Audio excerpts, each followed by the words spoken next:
Hapo unalazimishwa punguza kucha, kata nywele. Kama vile baadhi ya vijana nasema nilikuwa nakata mkato lakini nataka kumwoa, anaambia mkato marufuku. Na kati mkato. Sasa Mungu ndiye atakakuonyesha huyo unataka kumuoa, wewe ni mdogo. Mimi ndo mkubwa. Sasa hivi nataka kipara. Ana Hamza atapigwa kipara. Nataka kucha ziondoke. Kila aina ya nywele sasa hivi sizitaki, basi zitaondoka. Kwa inabidi atii. Lazima utii. Inna Safa wal Marwata min sha'airillah faman hajja albayta aw i'tamara fala junaha alayhi an yatawafa bihima wa man tatawwa khayran fa inna Allaha shakirun alim. Safa wal Marwa. Lakini bado kuna Arafat, katika kisimamo cha Arafa ambacho sisi huku wengi tunakiishi kwa somo, wengi ambao hawafungi kuanzia mwanzo wanakuja wasubiri yaumul Arafa.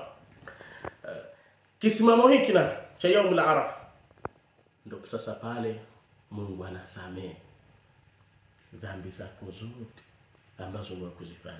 Ni chance ya hali ya juu ambayo bado hatujafikishwa, lakini wenzetu wamefikishwa. Yaani pale kama uliwahi kufanya dhambi ya aina yote ambayo haifungamani na haki ya mtu.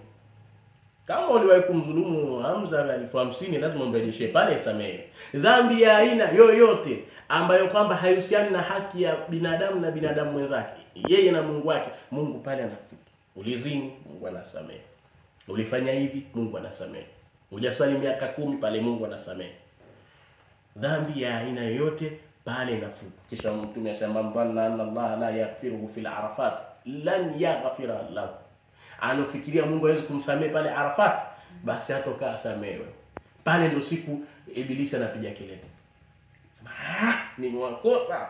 Sasa Mungu anataka ukitoka pale ukaendeleza ibada ya hija huku mtahani, na hapa ndo kwenye matatizo. Ukishatoka pale ukija huku tunataka uhiji ile kukupeleka huku na huku, kwamba ukubali umeamua kutia amri zangu, umekuwa karibu na mimi. Ukitoka hapo fa idha qadaytum manasikakum, Mungu asema mkishatekeleza sasa ile ibada ya hija,